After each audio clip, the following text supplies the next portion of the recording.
Are you okay on time? Well, we'll make, I really wanted to get that first paragraph right. Do you feel No, like that we was, got it? those last two that you read, it was like, I had a feeling. Oh, what a feeling. I'm feeling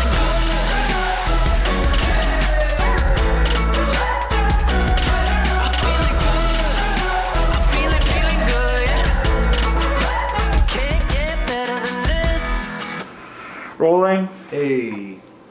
All right, Corey, you're looking at the lens. He says, hey. He's like, hey, everybody. I kind of saw the Han Solo and Carbonite, and my initial thought was, oh, that's neat, and got familiarized with the workflow here, and all of that together is kind of what made me want to work here. I came in during the post-production process. At first I was like, oh my gosh, I'm never gonna get this. They're gonna hate me, they're not gonna Jeremy bought an arcade cabinet, put it in the office, and whew, let me tell you, there were some Donkey Kong battles. We've got a fantastic team who are very talented at what they do. Before working here, I always just kind of did my own thing. It was mostly a one-man show, and then coming here, it was cool to see our lead editors. They would kind of lay down the bones of sections. They're gonna think I'm bad, but like after 1 week, he just threw me right in and was like, here, work on these sections. And I was like, wait, you want me to do that? You don't want me to just like add a little picture here and there? I don't know. Surprising number of people I actually went to film school with. We all kind of wound up here because it's just the place to be.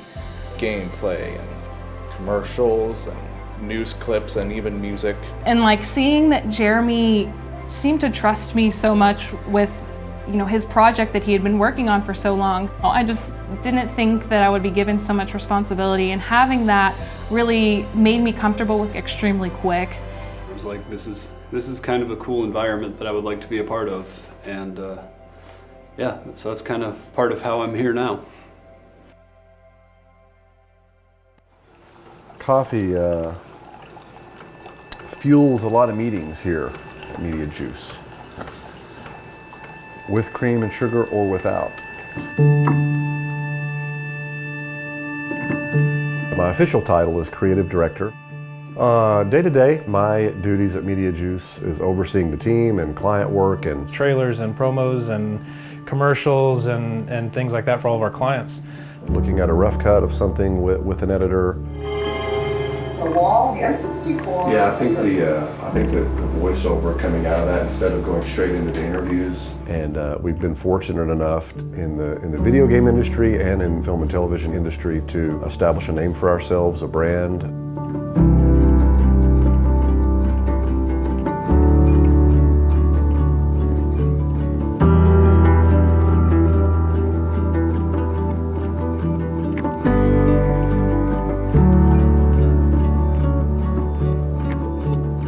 Final product that they get from Mediajuice, whatever it is, if that's a behind-the-scenes documentary, if that's a trailer, if that's a TV spot, it's going to be of the highest quality. The equipment room needs a little work. Just finished a shoot there, so it's always kind of in shambles after we shoot. The goal of Mediajuice is really just to do great work. You know, I think. In the early days, it was to pay the bills. You know, it was to keep the lights on.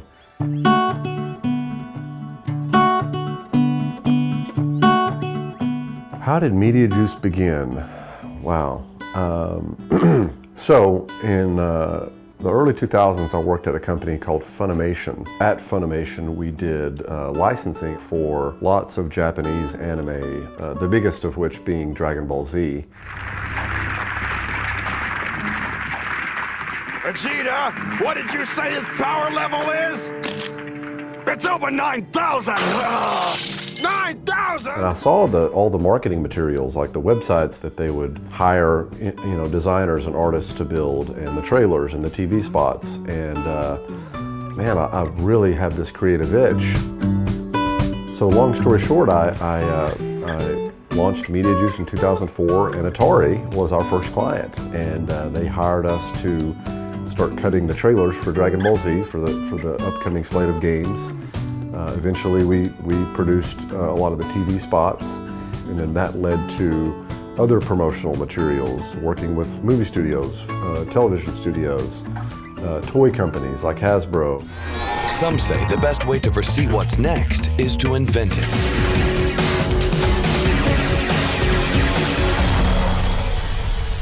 The one. Focus and master the moves you've only watched until now. I think after 2 or 3 years, I kind of got bit with the filmmaking bug, read some books on screenwriting and shot some short films. And so through that process, I realized that I was going to kind of be a one-man show for a while because I just didn't have the resources to go do a big production. And so I thought, okay, what can I do? We work in the video game industry. We work with a lot of publishers and developers, and I just thought, a documentary about video games. I started calling some of my friends in the video game industry and said, hey, will you do an interview? So that's where we started.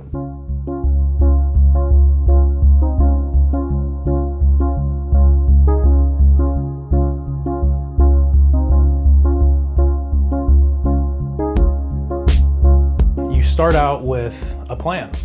You have a story you want to tell. You have a topic. You have, you might have people who you want to interview, things you want to shoot. Zelda, Legend of Zelda.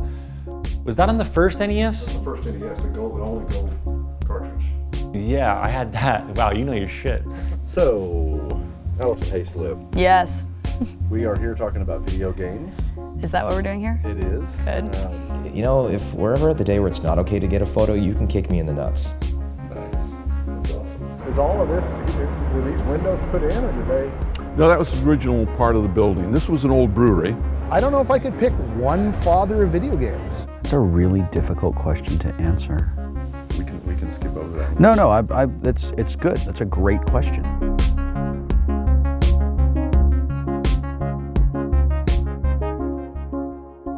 So when we came to the end of shooting Video Games the Movie, we've got all this mountain of footage and realized we're only halfway there. We've got to cut this thing together. We've got to go into the post-production process. Hey everybody, it's Jeremy here. And this week we're talking about editing. Editing can consist of a lot of things, but for a documentary, and that's going to take time, which is going to take money, and just decided that crowdfunding would be a way to go.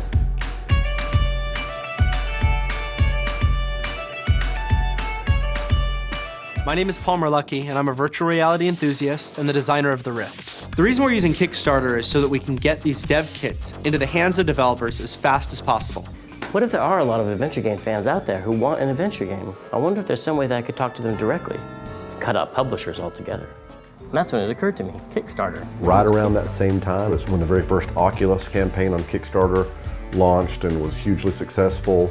Kristen Bell's campaign for Veronica Mars had raised a ton of money, and so I thought, this is possible. I need, about 60 grand. And my editor Kenny and I just looked at okay, what would be some fun things we could do? Okay, we'll make a poster, we'll make t-shirts, all the stuff you do for Kickstarter.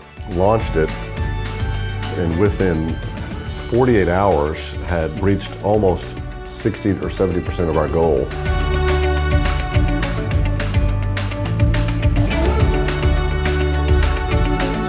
During this process, Sean Astin sent me an email and said, hey, congrats on the Kickstarter. I love what you're doing. I'd love to be involved. And we shot an interview with Sean first. The general public. I think they'll watch this movie and I think they'll think, oh yeah, I remember that one. And they'll say that a lot. But then after the interview, we had this 3-hour long dinner talking about my process in making the documentary and me as a filmmaker and him as a filmmaker, and that kind of evolved into him becoming the narrator of the movie. I'm ready if you're ready. Are you ready? We are rolling. This is right. VO Pioneering 8-Bit Games, and this is take 25. Pioneering 8-Bit Games. Pac-Man, Donkey Kong, and Pitfall. And no, it's not all males. Okay, let's lay the groundwork. This is what we call retro. Not in title, but in execution. He was sort of a producer, executive producer of the film, because he had a lot of input, had a lot of ideas. Also, we just got to work that little thing there. Should switch those two as well. Okay. That's a new thought. This is what you want, right? Yeah, that's good. Okay.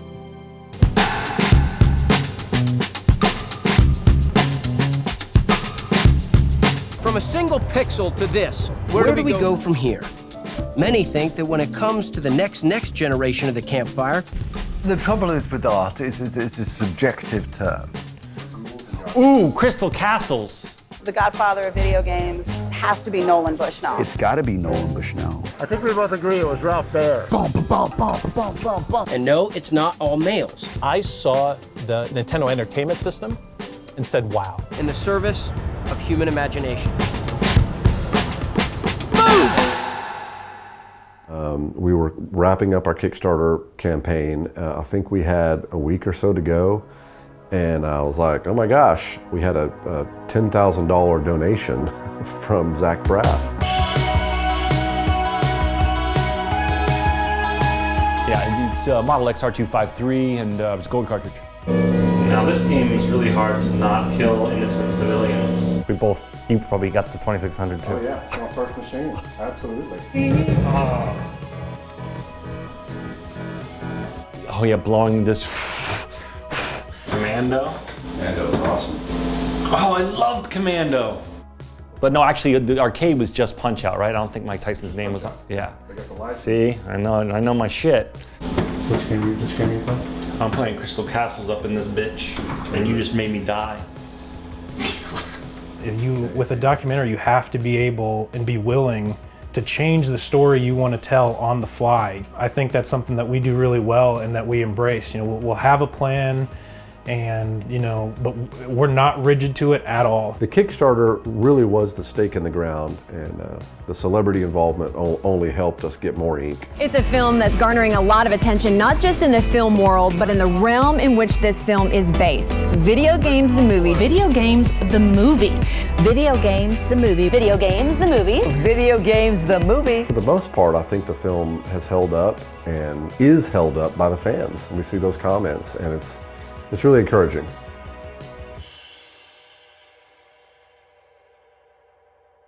A lot of people look at the type of work that we do at my production company, and you see a lot of games, video games, video games, video games.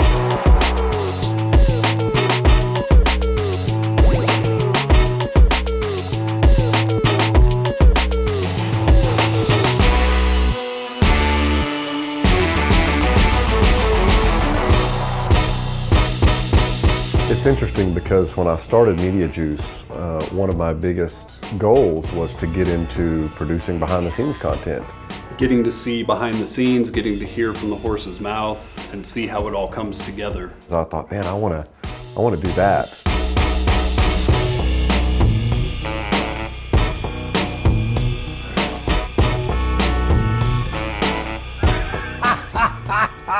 Around Star Wars, because suddenly we were in the future. You were Chewie. I was like Chewie. Oh, you're ready! Over the 15 plus years of running Mediajuice, my team have kind of learned how to do that. We're not going to wait for other people to get on board with us. We're going to make something happen. And through my filmmaking career and kind of just pursuing that, we have clients that now come to us to produce behind the scenes content for them. So it's kind of funny and ironic, but I'll take it. Hey everybody, Sean Astin here with Jeremy Sneed, the director, producer, creator of Video Games the Movie. We are here working on Unlocked. Director and executive producer of Unlocked. We gotta welcome Jeremy Sneed and Brett Womble. Good luck with these guys! Video Games the Movie, which I directed about 2 years ago, came out, and I met Brett, who then helped to orchestrate Unlocked. I got invited to a premiere of Video Games the Movie in Lubbock, Texas, through a friend who actually, he called me up and said, I know the director of this movie, he's a cool guy, I know that you really like film. It was kind of just, hey, you don't know me, I don't know you, but I think we could help each other out. And then that just kind of blossomed into this very beneficial relationship for both of us. Being involved in a project like this has been something that Brett's always wanted to do. And it's been great to help facilitate that. Seeing him so excited about the project and what they've been able to build and produce has been very rewarding.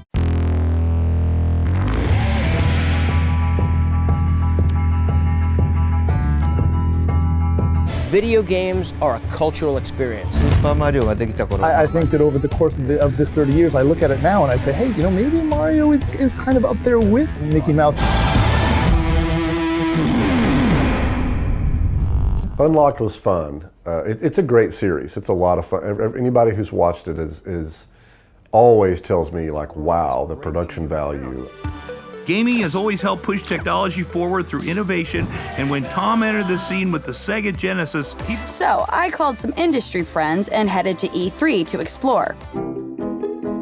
Dr. Nick Yee is a behavioral research scientist specializing in virtual worlds. Now, is this like in the movies where if like the rope snaps on your ankle and you fall, like you really... Yeah, if you die in Oculus, you die in real life. Yeah. Oh my God. We want to give you this. It's a video game system, and this is going to be yours, okay?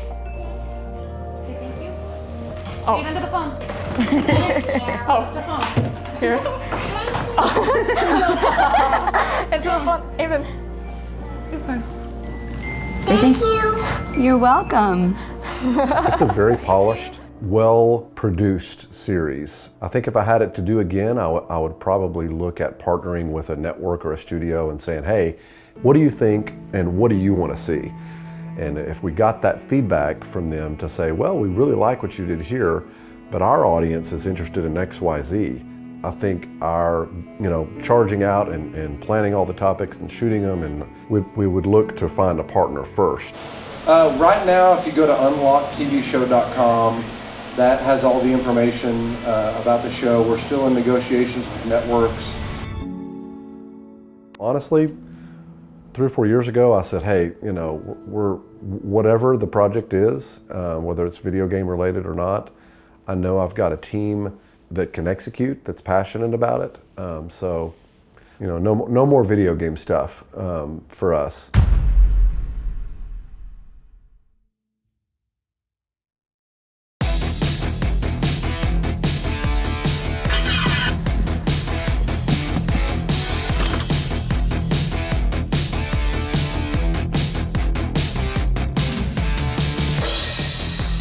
Prime Video is part of your Prime membership. the brand new tabletop pinball experience.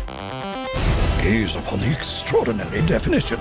How about we have some fun? Yes!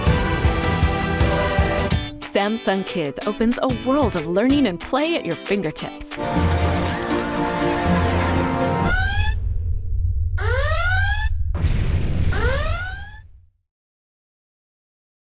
Hey everybody, so my name is Jeremy Sneed and I'm the writer and director of Playing with Power, the Nintendo story. This is kind of where it all started. When Jeremy first told me that he was looking at embarking down this Nintendo path, I was honestly really shocked. The original company, there were 5 people in it. I was the second person hired. One of the management guys looked at me and he goes, do you have any idea what's going to happen to this company if this thing takes off? By far, this is the biggest, most expansive project I've ever worked on as an editor. Coming off of the back of, we did VGTM and then we did Unlocked, and man, it can really take it out of you. And he was just ready to take on the next challenge. Going into it, I was nervous. Me and my whole team were like, do we want to go here? This is sort of the, the darling of the video game industry. You're Pokemon era, I'm in Super Mario era, you're in 64 era. Yeah.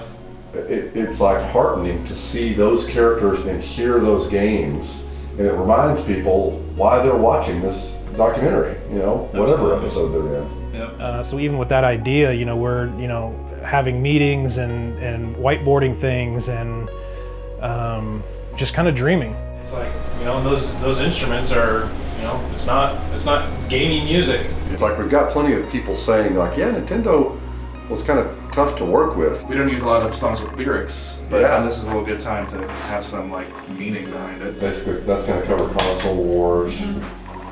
Hey, so you remember that part where Tom Kalinske was just telling the story and he just leans back and he's like, "I'm on a beach here. You're blocking the sun." That was such a funny moment to put together. And I said, "You're blocking the sun. I'm on the beach here." And my daughter Ashley said, I said, "Daddy, he came all the way from Japan to find you. You have to go with him." Yeah, it was really funny, and I liked it even more when we quoted it for like 2 years. Yeah. I hope that the experience that we've had the past decade or so in filmmaking has helped to really craft a series that people will love.